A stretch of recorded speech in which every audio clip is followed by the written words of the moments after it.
O ngayon, magsabi kayo ng totoo. Sunshine, sino yung babae niyo at bakit siya nagbabalat kayo? Oh,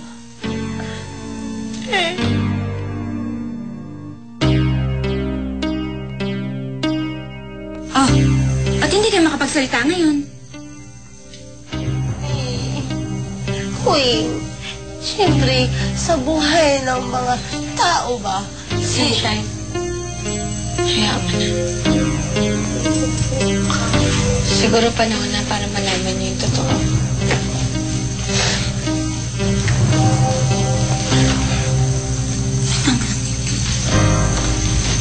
Totoo yung mga natuklasan niyo. Nagpapanggap lang ako. Oh my gosh. Nagbabalat kayo.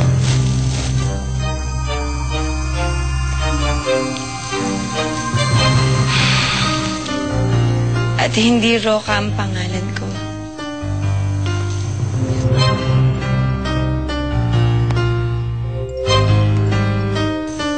Kundi Rochelle. Rochelle?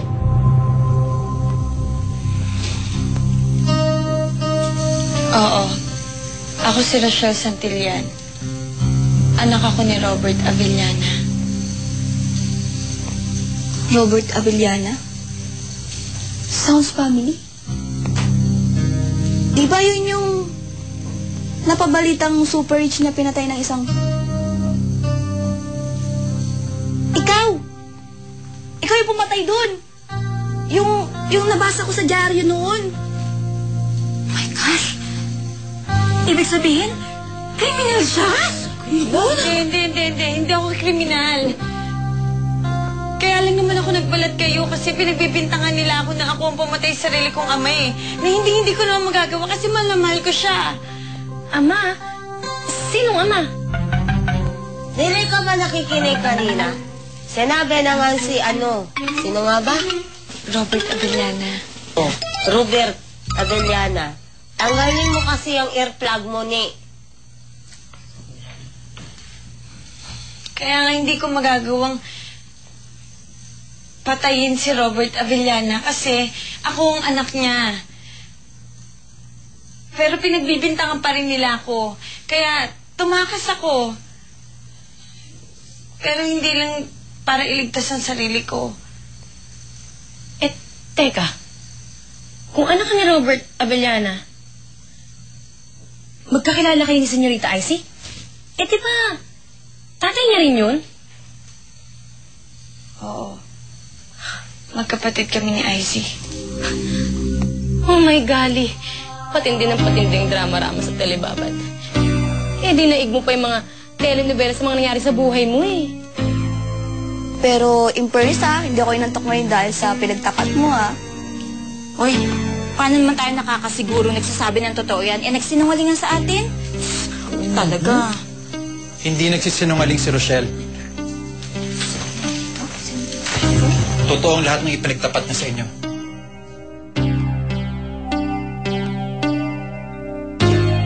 Ma, ano ba naman yung investigador na kinuha mo? Ipapakita na nga sa akin yung picture, bigla pang nawala. Ha? Baka may pinuntahan lang. Emergency. He should have informed me. Hindi yung bigla na lang siyang aalis. Nakakairita. Ako, pagpasensyahan mo na. Hayaan mo pag nakontak ko siya, papupuntahin ko siya dyan agad. Okay? Sana nga, Ma. Para naman makita ko na yung disguise na ginagamit ng Rochelle na yan. Ama, I have to go. I'll talk to you later, okay? Bye-bye. Hi, Philip. I've been looking for you. Saan ka ba nagaling? I went to see my girlfriend. Girlfriend? Yes, Icy. My girlfriend. Hindi ko alam na may girlfriend ka. I thought... There's a lot of things you don't know about me. Sino siya? Anong pangalan niya? I'm sorry, Icy, but I can't talk about her right now.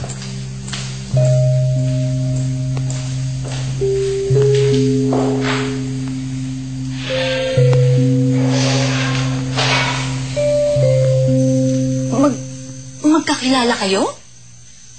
Oo. At alam ko na ngayon ang lahat, Rochelle. Kaya kanina pa kita hinahanap para bigyan ka ng babala. Babala, bakit? Nangangalip ang buhay mo dito, Rochelle. Alam na ng tauhan ni Izzy na nandito ka.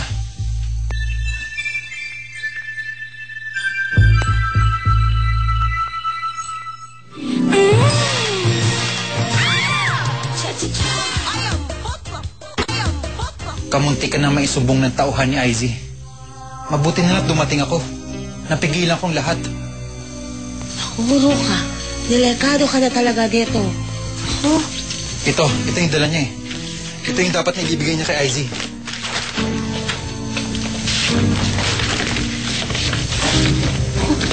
patay mo. Zero ka nga. Dok, kailangan ko nang gumawa ng paraan para tuloy yung hindi malantad ang pagkatao ko sa bahay na to. Pero, Luca, ano naman ang gawin mo? Ito, nasa ng tauhan ni Izzy. Nandun sa bodega. Samahan mo ako. Hihingi na ako. Tagal naman, senyorito.